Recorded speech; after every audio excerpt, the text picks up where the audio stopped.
about fertilization and parthenogenesis. So let's start. Fertilization. What is fertilization? Before talking about the fertilization, I want to explain you. There is a very minor difference between syngamy and fertilization. Actually, syngamy is a broad term. syngamy का मतलब क्या है? ठीक है, syngamy पहले इसको समझ लो.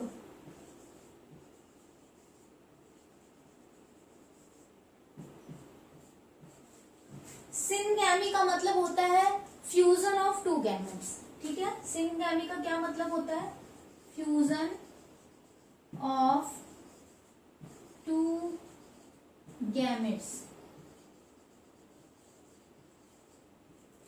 syngamy का मतलब होता है फ्यूजन ऑफ टू गैमेट्स. ठीक, अब ये दो गैमेट्स जो होते हैं, आपने इसके पहले पढ़ा अभी कि होमोगैमेट्स एंड हेट्रोगैमेट्स है ना. तो इस तरह से डिफरेंट डिफरेंट गैमेट्स की कैटेगरी है ना. कुछ ऑर्गेनिज्म ऐसे होते हैं जिनमें एक ही इंडिविजुअल से दोनों ही तरह के गैमेट प्रोड्यूस होते हैं जो मॉर्फोलॉजिकली एंड जेनेटिकली सिमिलर होते हैं. तो इस तरह से डिफरेंट डिफरेंट टाइप के हमको गैमेट्स देखने को मिलते हैं. तो syngamy का मतलब सिर्फ इतना होता है फ्यूजन ऑफ टू गैमेट्स, इधर मेल और फीमेल, इधर सेक्सेस आर सिमिलर ना. अगर लोअर में बात करो, बहुत लोअर फंगस में, एल्गी में जाओ तो वहां पर ऐसा नहीं होता कि मेल अलग है फीमेल अलग है. वहां हम स्ट्रेन लेके समझते हैं, ठीक है, पढ़ते हैं, बट मेल फीमेल गैमेट का कुछ कॉन्सेप्ट वहां होता नहीं है. तो वहां जेंडर डिवीजन ऐसा कुछ होता नहीं है मैक्सिमम टाइम में. तो syngamy का मतलब होता है फ्यूजन ऑफ टू गैमेट्स. ठीक है, syngamy का सिर्फ इतना मतलब होता है. अब ये syngamy कई तरह के होते हैं, ऑटोगैमी और होमोगैमी, बहुत सारे तरह के होते हैं. जिसमें से एक टाइप है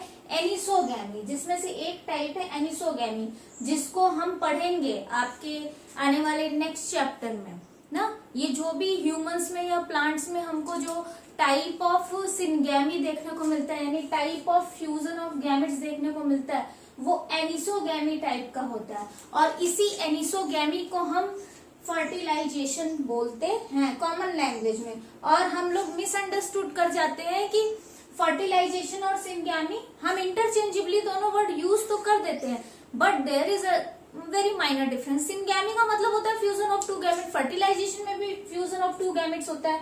लेकिन यहाँ पर कुछ चीजें देखने को मिलती हैं. क्या देखने को मिलती हैं? हम जब भी हायर प्लांट्स और एनिमल्स की बात करते हैं, क्योंकि हमें हायर प्लांट्स और एनिमल का ही रिप्रोडक्शन का प्रोसेस पढ़ना है, सेक्सुअल रिप्रोडक्शन पढ़ना है, इस वजह से हम हायर प्लांट्स के लिए पढ़ेंगे. तो एनिसोगैमी या फर्टिलाइजेशन वर्ड हम वहां यूज करते हैं जब दो गैमेट्स डिफरेंट सेक्सेस के हो, यानी एक मेल गैमेट हो और दूसरा फीमेल गैमेट हो. मेल गैमेट जो हो वो स्मॉलर इन साइज हो, मेल गैमेट जो हो वो स्मॉलर इन साइज हो. ठीक है, और जो फीमेल गैमेट हो वो लार्जर इन साइज हो.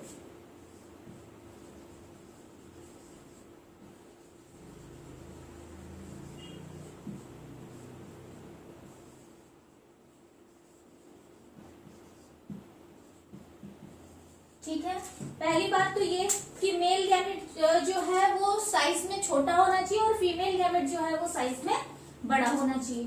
ठीक है, ये पहला केस हुआ. दूसरा केस क्या होना चाहिए? दूसरा केस ये होना चाहिए कि जो मेल गैमेट हो वो मोटाइल हो एंड फीमेल गैमेट जो हो वो नॉन मोटाइल हो. जब ये कंडीशंस होती हैं तब हम उसको बोलते हैं फर्टिलाइजेशन या एनिसोगैमी. ये याद रखना, syngamy is a broad term. syngamy का मतलब सिर्फ इतना होता है कि फ्यूजन ऑफ टू गैमेट्स. अब ये गैमेट्स डिफरेंट डिफरेंट तरह के हो सकते हैं, साइज में भी डिफरेंट हो सकते हैं, शेप में भी डिफरेंट हो सकते हैं, और मोटिलिटी के बेसिस पे भी डिफरेंट हो सकते हैं. तो इस syngamy हम वर्ड यूज करते हैं डेफिनेटली, बट आपका कॉन्सेप्ट क्लियर होना चाहिए कि एक्चुअल में syngamy का मतलब क्या होता है और फर्टिलाइजेशन या एनिसोगैमी वर्ड हम कहाँ यूज करते हैं. बुक में आप एनसीईआरटी में देखो लिखा हुआ है कि ये दोनों टर्म इंटरचेंजेबली यूज किया जाता है, बट इसका एग्जैक्ट मीनिंग जानना बहुत जरूरी है. ठीक है, इतनी बात क्लियर हो गई. एनिसोगैमी हम बोलेंगे जब भी हम हायर प्लांट से एनिमल्स की बात करेंगे। क्यों? क्योंकि वहां पर मेल गैमेट की साइज स्मॉलर होती है in comparison to female gamete, और मेल गैमेट जो होता है वो मोटाइल होता है और फीमेल गैमेट नॉन मोटाइल होता है। इतनी बात क्लियर है? ये केस हम एनिसोगैमी या फर्टिलाइजेशन बोलेंगे।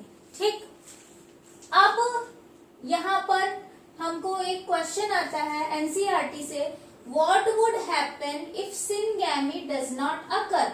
क्या होगा अगर सिनगैमी नहीं होगा, अगर फ्यूजन नहीं होगा गैमेट्स का, तो क्या होगा? आप खुद सोचो, अगर फ्यूजन नहीं होगा तो जाइगोट बनेगा? क्या होता है प्रोसेस पूरा समझो क्या होता है। चलो रिकॉल करते हैं कि फर्टिलाइजेशन की प्रोसेस में क्या होता है।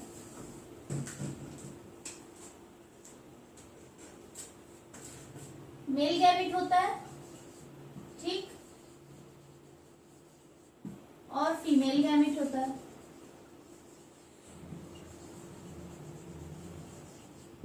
ये male and female gamete fuse होते हैं, इसी को तो हम फर्टिलाइजेशन कहते हैं। और क्या फॉर्म होता है? जाइगोट फॉर्म होता है, ठीक है, जाइगोट फॉर्म होता है।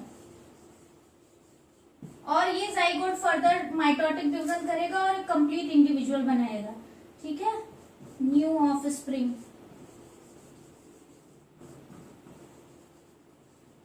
और ये न्यू ऑफस्प्रिंग जो होगा वो अपने पेरेंट्स से सिमिलैरिटी भी रखेगा और डिसिमिलैरिटी भी रखेगा। सिमिलैरिटी क्यों रखेगा? क्योंकि उन्हीं से मिलके बना है। डिसिमिलैरिटी क्यों रखेगा? क्योंकि कंप्लीटली एक पेरेंट से वो नहीं बना है। तो उसमें हमको वेरिएशन देखने को मिलेगा, और वेरिएशन बहुत इंपॉर्टेंट है इस इन्वायरमेंट में सर्वाइवल के लिए।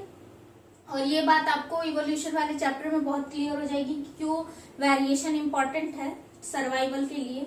ठीक, तो अब ये न्यू ऑफस्प्रिंग बनेगा। अगर बोल रहा है कि what would happen if syngamy does not occur, syngamy हो ही ना अगर फर्टिलाइजेशन हो ही ना, तो अगर सिनगैमी नहीं होगी, फर्टिलाइजेशन नहीं होगा, जाइगोट नहीं बनेगा, नया इंडिविजुअल नहीं प्रोड्यूस होगा, और सेक्सुअल रिप्रोडक्शन का प्रोसेस खत्म हो जाएगा, वेरिएशन नहीं रहेगा एनवायरनमेंट में, तो इट मीन्स कि एग्जिस्टेंस जो है वो पर्टिकुलर एनिमल का वो खतरे में आ जाएगा, और हो सकता है आने वाले टाइम में उसका एग्जिस्टेंस पूरी तरह से खत्म हो जाए, वो पर्टिकुलर ऑर्गेनिज्म जो है वो एक्सटिंक्ट हो जाए। इतनी बात क्लियर है? आई थिंक ये क्लियर हो गया होगा, बहुत सिंपल सा टॉपिक है। नेक्स्ट क्वेश्चन है, where does syngamy occur? Syngamy कहाँ होता है, किस जगह पर सिनगैमी होता है? तो देखो भाई, डिफरेंट ऑर्गेनिज्म है, उनमें केसेस देखने को मिलते हैं डिफरेंट। तो पहले हम इतनी बात क्लियर हो चुकी है, तो अब हम इसको पढ़ेंगे। वेयर डज सिनगैमी अकर? कहाँ होता है सिनगैमी? तो देखो, सिनगैमी हम बात बार ये बोलने से सिनगैमी से कंफ्यूज मत हो, सिनगैमी का कॉन्सेप्ट मैं बता चुकी हूँ, बट फिर भी बुक ऐसा कहता है तो दिमाग में सिनगैमी बार बार आ रहा है, तो यहाँ सिनगैमी का मतलब यही समझो, फर्टिलाइजेशन से। तो ये जो फर्टिलाइजेशन होता है ना, ये 2 टाइप्स का होता है, ठीक है, ये फर्टिलाइजेशन 2 टाइप्स का होता है। एक्सटर्नल फर्टिलाइजेशन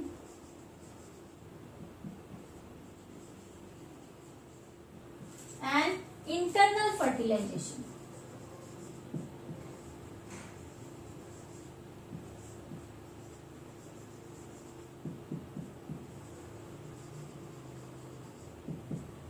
ठीक है, external fertilization and internal fertilization. External से मतलब होता है बाहर, इंटरनल का मतलब होता है अंदर।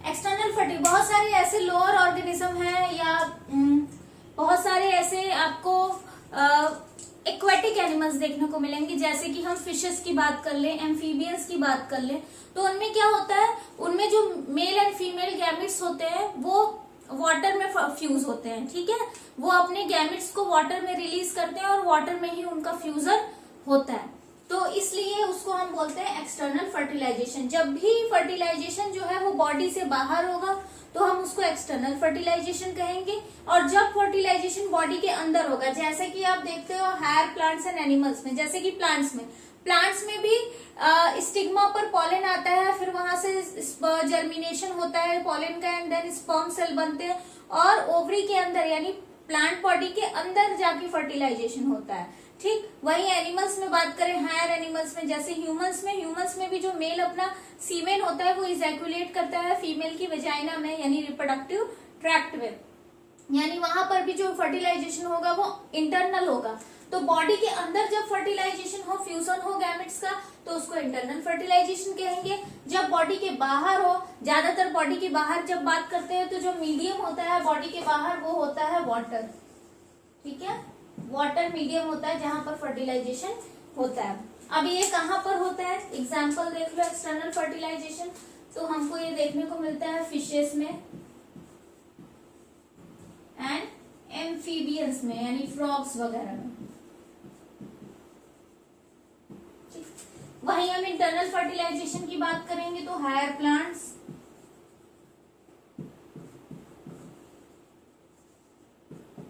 मैमल्स,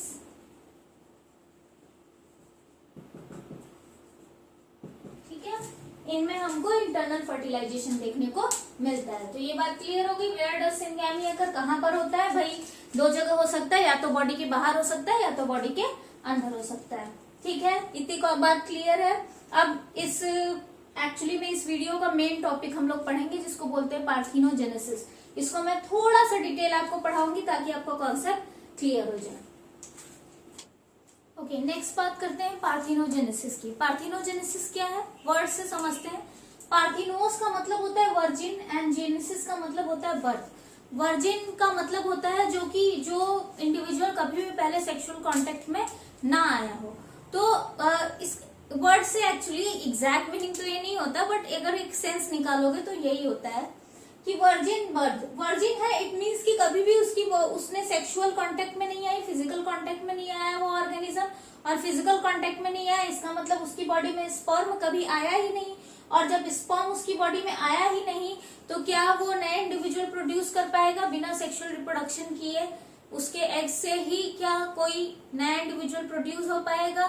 हाँ, बिल्कुल हो पाएगा। इसी प्रोसेस को तो पार्थिनोजेनेसिस कहते हैं। तो पार्थिनोजेनेसिस का मतलब ये होता है वर्जिन बर्थ, यानी कि जब बिना फर्टिलाइज हुए ही एग जो है वो एक नया इंडिविजुअल, एक नया यंग वंस प्रोड्यूस करने के एबल हो, तो इस प्रोसेस को हम बोलते हैं पार्थिनोजेनेसिस। ठीक है, तो पार्थिनोजेनेसिस एक्चुअली में टाइप ऑफ सेक्सुअल रिप्रोडक्शन के अंडर ही आता है। वहां पर हम क्या देखते हैं कि एग जो है वहां पर कोई स्पर्म नहीं आया, कोई फर्टिलाइजेशन नहीं हुआ, नो फ्यूजन ऑफ गैमेट्स, अकेला एग ही एबल होता है एक नया इंडिविजुअल प्रोड्यूस करने में। इस प्रोसेस को हम बोलते हैं पार्थिनोजेनेसिस। और जो नया इंडिविजुअल प्रोड्यूस होता है बाय पार्थिनोजेनेटिकली उसको हम बोलते हैं पार्थिनोजेनोन। तो मैंने यहाँ लिखा है development of young individual without fertilization of the egg by the sperm, this process is called parthenogenesis. An organism developed parthenogenetically is called parthenogenone. वो ऑर्गेनिज्म जो पार्थिनोजेनेटिकली प्रोड्यूस होते हैं, मीन्स बिना फर्टिलाइज हुए एग से ही अगर नया इंडिविजुअल प्रोड्यूस हो रहा है तो उस न्यू इंडिविजुअल को हम पार्थिनोजेनोन कहेंगे। वैसे अगर बात करें तो पार्थिनोजेनेसिस के बहुत सारे टाइप हैं, लेकिन मैं थोड़ा शॉर्ट में और इजी तरीके से थोड़ा जानकारी देने की कोशिश कर रही हूँ। अगर हम डिफाइन करते हैं पार्थिनोजेनेसिस को, डिवाइड करते हैं, कैटेगराइज करते हैं, तो दो तरह के आते हैं, natural parthenogenesis and artificial parthenogenesis. Natural parthenogenesis वो होता है जहां पर नेचुरली ऑर्गेनिज्म में पार्थिनोजेनेसिस देखने को मिले। आर्टिफिशियल पार्थिनोजेनेसिस क्या होता है? आर्टिफिशियल पार्थिनोजेनेसिस वो होता है जहां पर नेचुरली पर्टिकुलर इंडिविजुअल में पार्थिनोजेनेसिस नहीं होता है, लेकिन हम केमिकल या डिफरेंट टेम्परेचर या रेस का यूज करके हम डिफरेंट आर्टिफिशियल कंडीशन दे के उस एग से को पार्थिनोजेनेटिकली उससे एक नया इंडिविजुअल प्रोड्यूस करा सकते हैं, बट नेचुरली उसमें उस ऑर्गेनिज्म में ये प्रोसेस देखा नहीं जाता। ऐसा बहुत ज्यादातर किया जाता है प्लांट्स वगैरह में, और कुछ एनिमल्स पे भी एक्सपेरिमेंट किए जा रहे हैं, जो कि आप अगर थोड़ा टिश्यू कल्चर वगैरह पढ़ोगे आगे, जब कभी ग्रेजुएशन या मेडिकल में जाओगे टिश्यू कल्चर पढ़ोगे तो वहां आपको ये बहुत अच्छे से पढ़ने को मिलेगा। ठीक, नेचुरल पार्थिनोजेनेसिस में भी दो कैटेगरी आती है, कंप्लीट पार्थिनोजेनेसिस और इनकम्प्लीट।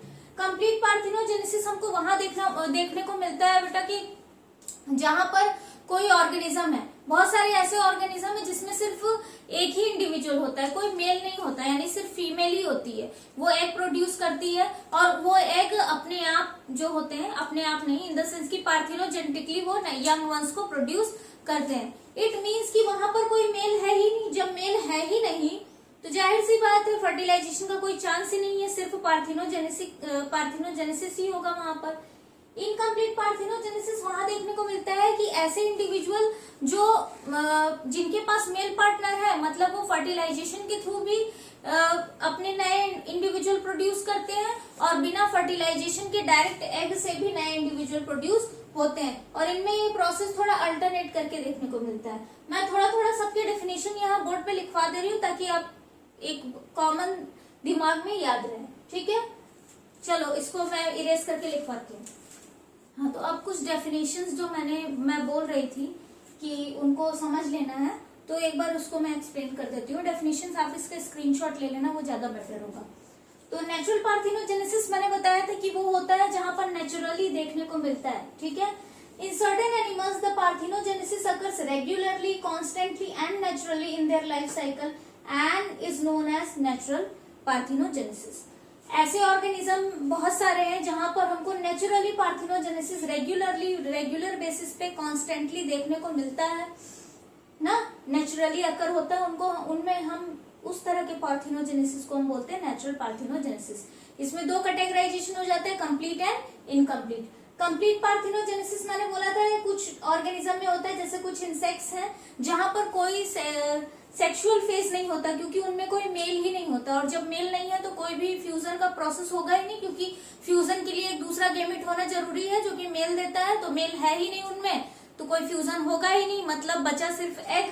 तो उन ऑर्गेनिज्म में they depend exclusively on the parthenogenesis for self reproduction, और ये organism self reproduction, self parthenogenesis पे ही डिपेंड है क्योंकि इनके पास कोई मेल नहीं है, जैसे कि grass hoppers, moths and salamander में ये देखने को मिलता है। एक दिमाग में एक दो एग्जाम्पल रखना, और ये डेफिनेशन इजी है, समझ में आ गया होगा, आप इसको और शॉर्ट करके भी लिख सकते हो। नेक्स्ट बात करते हैं आर्टिफिशियल की। तो आर्टिफिशियल का मैंने बोला कि आर्टिफिशियल पार्थिनोजेनेसिस जहां एक्चुअली में किसी न किसी केमिकल या किसी न किसी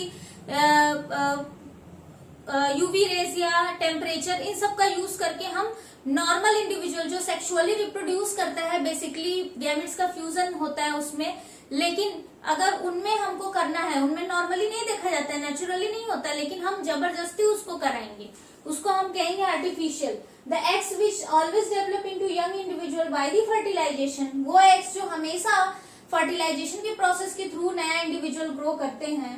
समटाइम्स में डेवलप पार्थिनोजेनेटिकली, कभी कभी पार्थिनोजेनेटिकली भी डेवलप कर सकते हैं अंडर सर्टेन आर्टिफिशियल कंडीशन, कुछ स्पेशल आर्टिफिशियल कंडीशंस के प्रेजेंस में। This type of parthenogenesis is called artificial parthenogenesis. अब ये क्या क्या चीजें हैं, किन किन वजह से हम करा सकते हैं, क्या ऐसे केमिकल्स देंगे या क्या देंगे जिसकी वजह से आर्टिफिशियल पार्थिनोजेनेसिस होगा। सो आर्टिफिशियल पार्थिनोजेनेसिस दो तरह से इंड्यूस किया जा सकता है, या तो फिजिकल तरीके से या तो केमिकल तरीके से। फिजिकल तरीके से हम क्या कर सकते हैं, टेम्परेचर बढ़ा सकते हैं या घटा सकते हैं, इलेक्ट्रिक शॉक दे सकते हैं, या यूवी रेडिएशन के प्रेजेंस में। अब ये चीजें सभी तरह के एग पे लागू नहीं होंगी।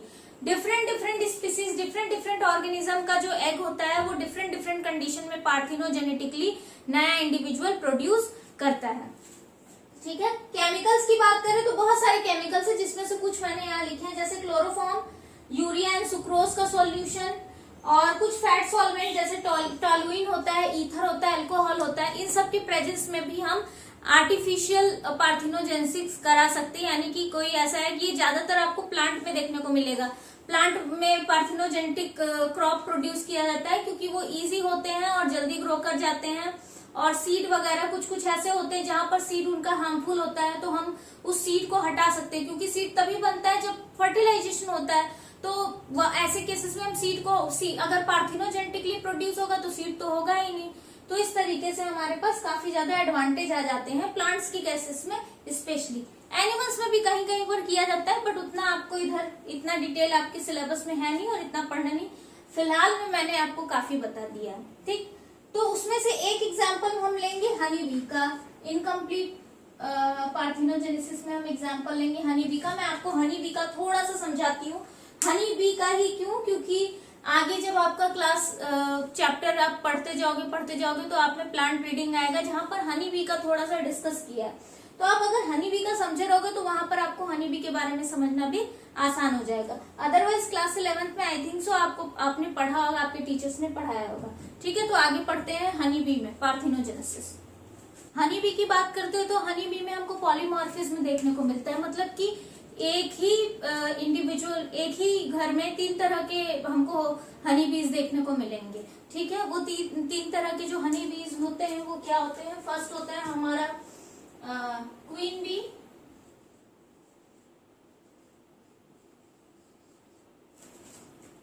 दूसरा वर्कर बी,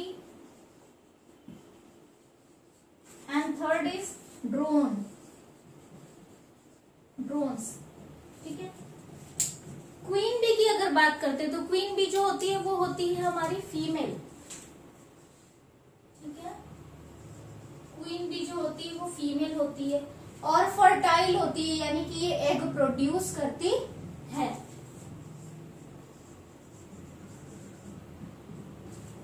वर्कर बीज की बात करें तो वर्कर बीज सिर्फ वर्कर से नाम ही है, सिर्फ काम करने के लिए होती है। ये भी फीमेल होती है, लेकिन जैसे कि नाम बता रहा है काम करने के लिए, सिर्फ काम वाली बाई की तरह बेचारी काम करती है, लेकिन इनके पास फर्टिलिटी नहीं होती, they are sterile. Drones are males, ये मेल होते हैं, एंड दे आर फर्टाइल। तो ये हनी बी की में पॉलीमॉर्फिज्म देखने को मिलता है कि एक ही आपको कहाँ रहते हैं हनी बी? बी हाइव बनाकर उनका घर क्या होता है? Bee hive. किसका बना होता है? वैक्स का बना होता है। किसका बना होता है? वैक्स का। बी हाइव्स में रहते हैं और इनका जो बी हाइव है वो वैक्स का बना होता है। ये मधुमक्खियां यानी ये हनी बी से खुद बनाते हैं अपना हाइव। ठीक, अब बात करते हैं क्वीन बी की। तो इसमें 3 तरह के बीज देखने को मिलते हैं। क्वीन बी सिर्फ एक हाइव में सिर्फ एक ही क्वीन बी होती है, सिंगल होती है। एक हाइव में, एक बी हाइव में सिर्फ सिंगल क्वीन बी होती है, जो कि फीमेल होती है और फर्टाइल होती है। यानी इसका काम क्या होता है? एग ले करना। ठीक है, लेज एग। ठीक है, एग ले करना, इसके अलावा इसका कोई दूसरा काम नहीं है, अंडे देती है बस। वर्कर बीज, बी हाइव को बनाना, उसकी रखवाली करना, मतलब कि अंडे देना छोड़कर, यानी फर्टिलाइजेशन की प्रोसेस को छोड़ के बाकी जितना कुछ होता है, हनी बनाना, वैक्स को बनाना, हाइव की मरम्मत करना, ये सारा काम, मतलब ऑल वर्क्स एक्सेप्ट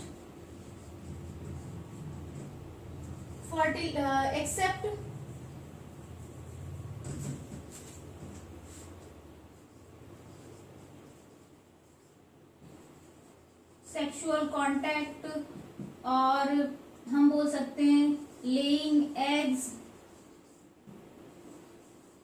इस काम को छोड़कर बाकी सारे, कुछ स्पीसीज हैं जहां पर इन केस, कुछ स्पेशल केसेस में वर्कर भी ले करते हैं एग, लेकिन वो उसको हम ना मान के चलते हैं। ठीक है, तो इनका ये सारे काम करते हैं, बस सेक्सुअल कांटेक्ट यानी सेक्सुअल रिप्रोडक्शन से रिलेटेड इनका कोई काम नहीं होता। नेक्स्ट बात करते हैं ड्रोन्स की। ड्रोन्स मेल होते हैं और ये फर्टाइल होते हैं। इनका काम सिर्फ और सिर्फ मेटिंग करना है विद क्वीन बी। इनके पास सिर्फ और सिर्फ इनके पूरे जिंदगी का एक ही काम होता है कि क्वीन बीज के साथ जाके इनको मेट करना, और इनके पास कोई काम नहीं है। तो अगर काम की बात करें भाई, तो सबसे ज्यादा तो वर्कर बी करते हैं, और नंबर ऑफ वर्कर बीज भी, अगर आप किसी भी बी हाइव में बात करोगे तो वर्कर बीज का नंबर सबसे ज्यादा होता है। नेक्स्ट उसके बाद ड्रोन्स होते हैं, और क्वीन बी तो सिर्फ सिंगल होती है। ठीक, अब बात करते हैं क्वीन बी की। ये जो क्वीन बी है, ये 2 तरह के प्रोसेस होते हैं, 2 तरह का प्रोसेस होता है। देखो, ये एग एग प्रोड्यूस करती है, ठीक है। कुछ एग्स इसके जो होते हैं वो फर्टिलाइज हो जाते हैं, ठीक है।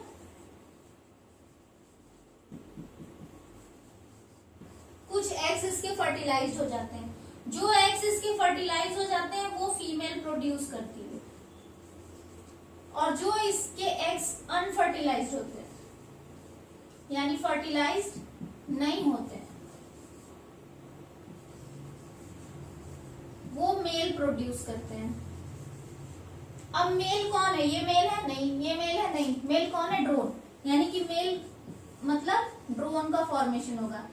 अभी मैंने बताया कि अनफर्टिलाइज्ड एग से, यानी बिना अगर एग बिना फर्टिलाइज हुए खुद एक अपने एक सिंगल एग विदाउट फर्टिलाइजेशन अगर एक नया इंडिविजुअल बना रहा है तो उस प्रोसेस को हम बोलते हैं पार्थिनोजेनेसिस। यानी कि जो ड्रोन प्रोड्यूस होते हैं वो किस प्रोसेस के थ्रू प्रोड्यूस हो रहे हैं? वो पार्थिनोजेनेसिस के थ्रू प्रोड्यूस हो रहे हैं। और इसके पहले मैंने बताया था टाइप्स में मैंने बोला था कि इनकम्प्लीट पार्थिनोजेनेसिस। इनकम्प्लीट पार्थिनोजेनेसिस में क्या होता है कि अल्टरनेट देखने को मिलता है, सेक्सुअल एंड पार्थिनोजेनेटिक दोनों प्रोसेस हमको फर्टिलाइज्ड और अनफर्टिलाइज्ड वाला प्रोसेस अल्टरनेट करके देखने को मिलता है, जिसमें हनी बी का एग्जाम्पल था, एफिड्स का एग्जाम्पल था।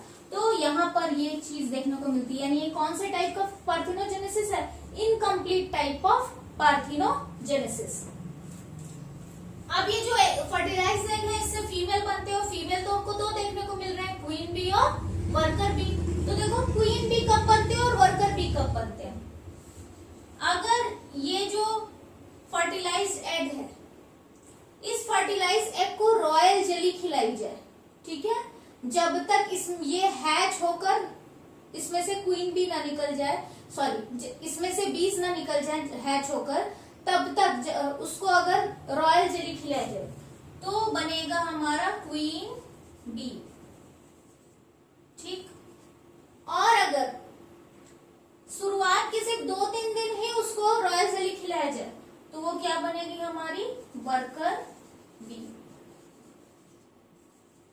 देखो भाई ये तो एक इंट्रोडक्शन था, अब इसको समझो कैसे होता है पूरा प्रोसेस। जो एक बी हाइव में सिंगल बी हाइव में सिंगल क्वीन होती, ठीक, जब तक वो है दूसरी क्वीन जो होगी वो बनेगी नहीं। अब बनेगी भी तो क्या केसेस है उसको समझते हो। पहले ये समझो कि क्वीन बी कैसे फर्टिलाइजेशन होता है। देखो हनी बीज में क्या होता है, क्वीन बी पूरे अपने लाइफ में लगभग 4 साल से कुछ महीने और मान लो 4 साल की इनकी लाइफ होती है क्वीन बीज की। स्पीसीज के हिसाब से वेरिएशन देखने को मिलेगा, बट बेसिक अगर मानते हैं तो 4 इयर्स की इनकी लाइफ स्पैन होती है। क्वीन बी जब हैच करती है तो हैच होने के लगभग 6 से 16 दिन के बाद ही, कितने दिन के बाद? 6 से 16 दिन के बीच में ही ये एक फ्लाइट लेती है जिसको हम बोलते हैं मेटिंग फ्लाइट।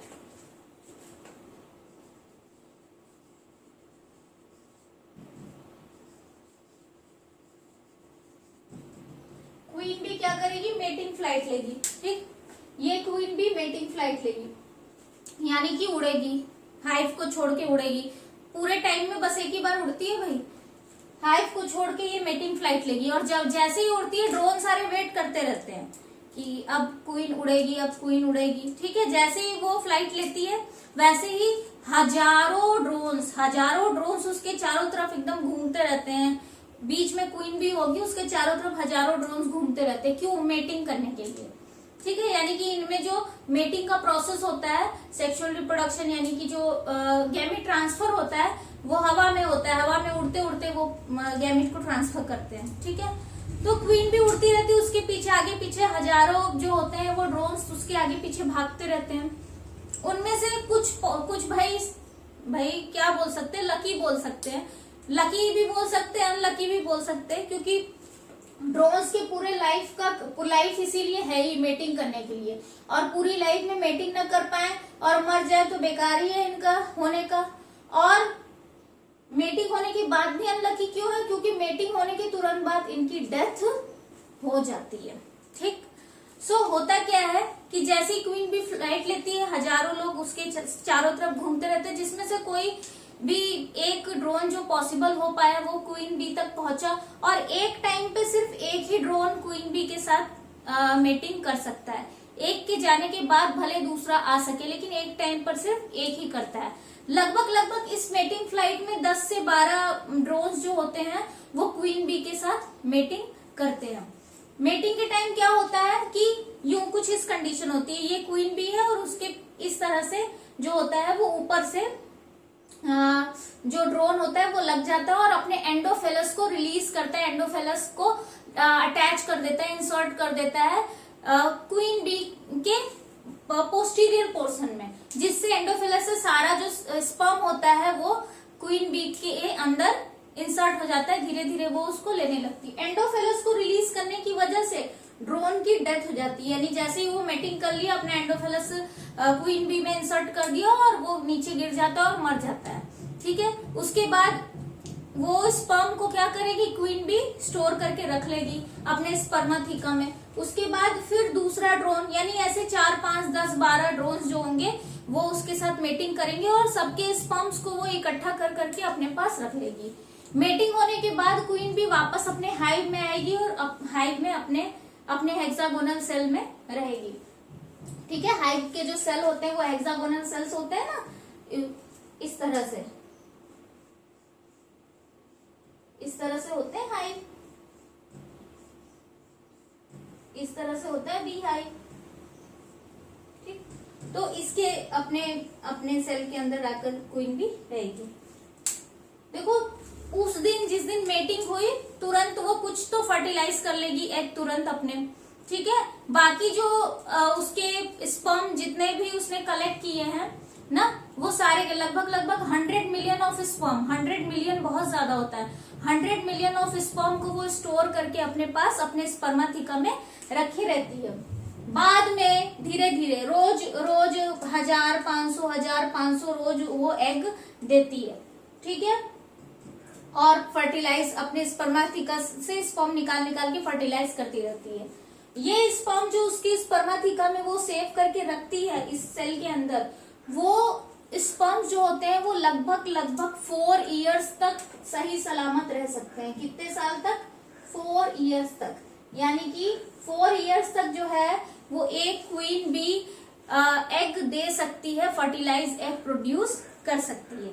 ठीक, जैसे जैसे 4 इयर्स का नजदीक आने लगते हैं, क्वीन बी का टाइम, उसके एग कम होते जाते हैं और फिर जो वर्कर बीज हैं, वर्कर बीज की भी बहुत सारी कैटेगरी होती है बेटा। देखो उनके काम के बेसिस पे, वर्क के बेसिस पे, जो कुछ होते हैं जो बाहर पहरा देते हैं हाइव के, कुछ होते हैं हाइव की मरम्मत करते हैं, कुछ होते हैं जो नर्स बीज कहते हैं, नर्स वर्कर बी, जो अंडे जो दिए रहते हैं फर्टिलाइज या अनफर्टिलाइज एग, उनको उनकी देखभाल करना, उनको खिलाना, रॉयल जेली खिलाना ना, उनके न्यूट्रिशन का ख्याल रखना। और कुछ का काम होता है पॉलन लेकर आना, कुछ का काम होता है हनी बनाना। तो ये सारे उनके काम के बेसिस पे उनको अलग अलग नाम दे दिया गया है, लेकिन होते सारे वर्कर बीज ही हैं। तो जैसे जैसे क्वीन बी का जो एज होता है वो बढ़ता जाता है, वैसे वैसे वर्कर भी ध्यान देती रहती है कि क्वीन बी की अब एग की क्वालिटी कम हो रही है, या एग की क्वालिटी नहीं, एग की क्वांटिटी कम हो रही है। जैसे जैसे वो देखेगी कि एग की क्वांटिटी कम हो रही है, अब क्वीन बी बुढ़ी होती जा रही है, उसमें वो बात नहीं रही, वर्कर बी क्या करेगी, वो नई क्वीन बी बनाने के लिए रॉयल जेली खिलाना शुरू कर देगी। अब होता क्या है, कैसे नई क्वीन बी बनती है, ठीक, इसको समझो थोड़ा सा।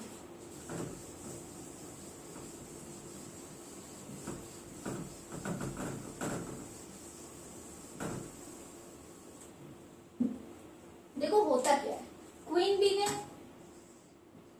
है, ठीक, उसने एग दिया, ठीक है, कुछ एग वो फर्टिलाइज देती है, फर्टिलाइज एग्स देती है, उन फर्टिलाइज एग से फीमेल्स बनती हैं, ठीक है। उसके अलावा वो अनफर्टिलाइज्ड एग देती है,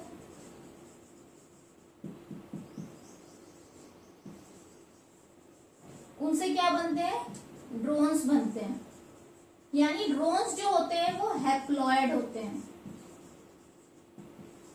ठीक, half number of chromosome. I think queen bee जो हनी बी होते हैं उसमें 32 होता है क्रोमोसोम, यानी कि जो ड्रोन होंगे उसमें 16 होंगे, ठीक है।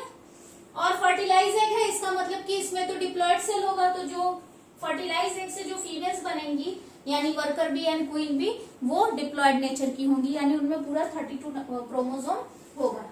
अब होता क्या है कि ये फर्टिलाइज एग जब वर्कर बी, जो बाकी वर्कर बीज होती है, जब वो देखने लगती है कि अरे क्वीन बी तो अब बुढ़ी होती जा रही है, इसके काम देख रही हूँ थोड़ा थोड़ा गड़बड़ चल रहा है, हेल्थ भी इसकी सही नहीं चल रही है, गड़बड़ है कुछ, अब हमें ना नए क्वीन बनाना पड़ेगा, तो इसको बोलते हैं रीक्वीनिंग।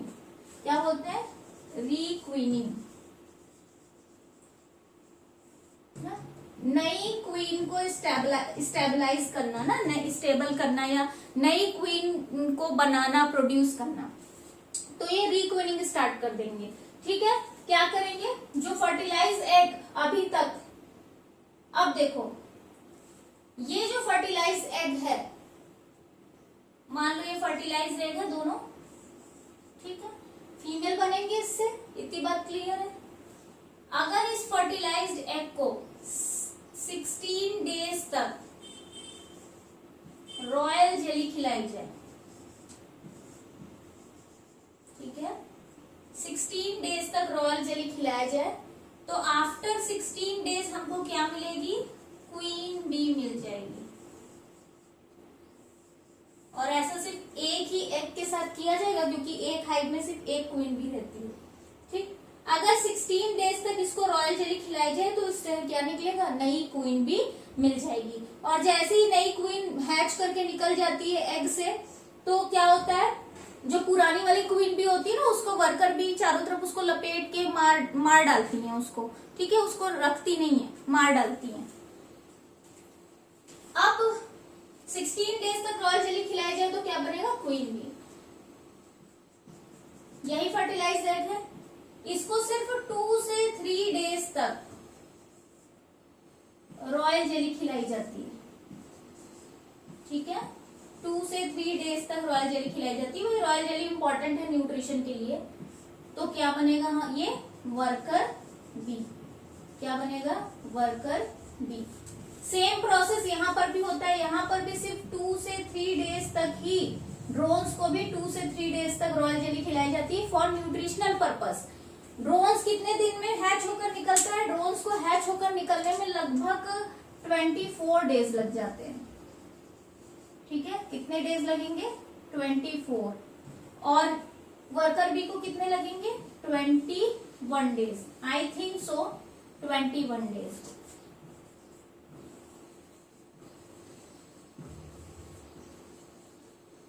वर्कर बीज का एक ग्लैंड होता है, मैक्सिलरी ग्लैंड।